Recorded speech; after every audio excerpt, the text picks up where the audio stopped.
ನಮಸ್ತೆ ಎಲ್ಲರಿಗೂ. ಇವತ್ತಿನ ರೆಸಿಪಿಯಲ್ಲಿ ನಾನು ಸಬ್ಬಸಿಗೆ ಸೊಪ್ಪಿನ ಬಸ್ಸಾರು ಮಾಡ್ತಾಯಿದ್ದೀನಿ. ಸಬ್ಬಸಿಗೆ ಸೊಪ್ಪನ್ನು ನಾವು ಸೊಪ್ಪುಗಳ ರಾಜ ಅಂತಲೇ ಕರಿಬೋದು, ಅಷ್ಟು ಫೇಮಸ್ ಆಗಿದೆ.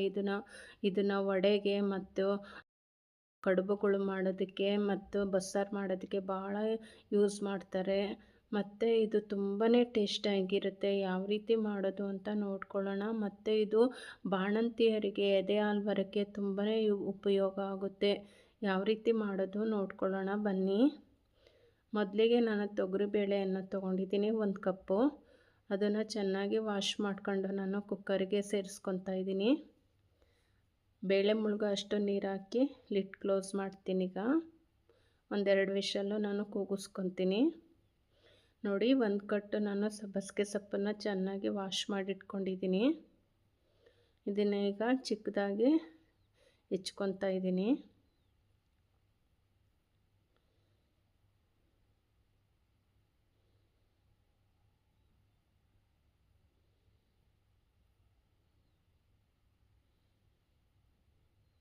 ನೋಡಿ, ಸೊಪ್ಪನ್ನೆಲ್ಲ ನಾನು ಹೆಚ್ಕೊಂಡಿದ್ದೀನಿ. ನೋಡಿ, ಈಗ ವಿಷಲ್ಗೆ ಹೋಗಿದೆ 2 ವಿಷಲ್ಲು. ಬೇಳೆ ಬೆಂದಿದೆ ಚೆನ್ನಾಗಿ. ಇದಕ್ಕೆ ನಾನೀಗ ಸೊಪ್ಪು ಹಾಕ್ಕೊತಾ ಇದ್ದೀನಿ. ಮತ್ತು ಸೊಪ್ಪು ಬೇಳೆ ಮುಳುಗೋ ಅಷ್ಟು ನೀರು ಹಾಕ್ಕೊಂಡು ನಾನು ಉಪ್ಪು ಸೇರಿಸ್ಕೊಂಡು ಬೇಯಿಸ್ಕೊತಾ ಇದ್ದೀನಿ 1 ಕುದಿ ಬರೋವರೆಗೂ. ನೋಡಿ, ಹಸಿಮೆಣಸಿನ್ಕಾಯಿ, ಕಾಯಿ, ಜೀರಿಗೆ, ಬೆಳ್ಳುಳ್ಳಿ ತೊಗೊಂಡಿದ್ದೀನಿ ಖಾರಕ್ಕೆ. ಒಂದು ಮಿಕ್ಸಿ ಜಾರಿಗೆ ಹಸಿಮೆಣಸಿನ್ಕಾಯಿ, ಬೆಳ್ಳುಳ್ಳಿ, ಕಾಯಿ ತುರಿ,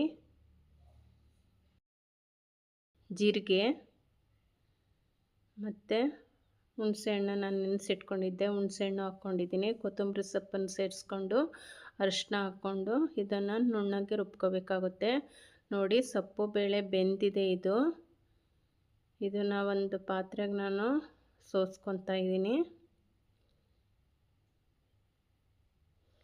ನೋಡಿ, ಕಟ್ಟಷ್ಟು ಬಂದಿದೆ. ಈಗ 1 ಸ್ಪೂನ್ ತೆಗ್ದು ನಾನು ಮಿಕ್ಸಿ ಜಾರಿಗೆ ಹಾಕ್ಕೊಂಡು ಅದನ್ನು ಸಹ ನುಣ್ಣಗೆ ರುಬ್ಕೊಂಬರ್ತೀನಿ. ನೋಡಿ, ನುಣ್ಣಗೆ ರುಬ್ಬಿದ್ದೀನಿ. ಈಗ ಕಟ್ಟಿಗೆ ನಮಗೆ ಎಷ್ಟು ಖಾರ ಬೇಕೋ ಅಷ್ಟು ಸೇರಿಸ್ಕೋಬೋದು. ಚೆನ್ನಾಗಿ ಕೈ ಆಡಬೇಕು. ಇದಕ್ಕೇನು ಒಗ್ಗರಣೆ ಏನೂ ಕೊಡೋಂಗಿಲ್ಲ. ಹೀಗೆ ಹಸಿದೆ. ಈಗ ಮಿಕ್ಸ್ ಮಾಡಿ ಇಟ್ಕೋಬೇಕು.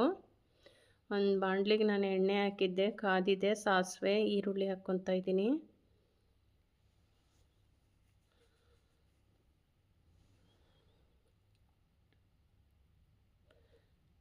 ಹಸಿಮೆಣಸಿನ್ಕಾಯಿ, ಈರುಳ್ಳಿ, ಕರಿಬೇವು ಸೊಪ್ಪು ಹಾಕ್ಕೊಂಡು ಚೆನ್ನಾಗಿ ಹುರ್ಕೊಂಡಿದ್ದೀನಿ. ಈಗ ಸೊಪ್ಪನ್ನು ಸೇರಿಸ್ಕೊತಾ ಇದ್ದೀನಿ. ಅದಕ್ಕೇ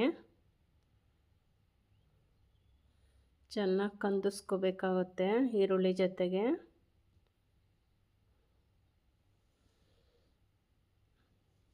ಅದು ನಮಗೆ ಟೇಸ್ಟ್ ಬರಬೇಕು ಅಂದರೆ ಎಣ್ಣೆಯಲ್ಲಿ ಚೆನ್ನಾಗಿ ಹಿಂಗೆ ಮಿಶ್ರಣ ಮಾಡ್ಕೋಬೇಕು. ಅದಕ್ಕೆ ಹಸಿ ಕಾಯಿ ತುರಿ ಹಾಕ್ಕೊಂಡಿದ್ದೀನಿ 1 ಕಪ್ಪು.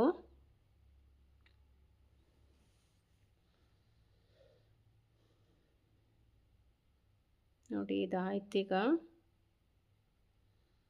ನೋಡಿ, ಸಾರು ಸೊಪ್ಪಿನ ಪಲ್ಯ ಎಷ್ಟು ಚೆನ್ನಾಗಿ ಬಂದಿದೆ. ನಾನೀಗ ಒಂದು ಸರ್ವಿಂಗ್ ಬೌಲಿಗೆ ತೆಗ್ದು ತೋರಿಸ್ತೀನಿ. ನೋಡಿ, ಎಷ್ಟು ನೀಟಾಗಿ ಕಾಣ್ತಾ ಇದೆ, ಎಷ್ಟು ಕಲರ್ಫುಲ್ಲಾಗಿದೆ, ಅಷ್ಟೇ ರುಚಿ ಇರುತ್ತೆ.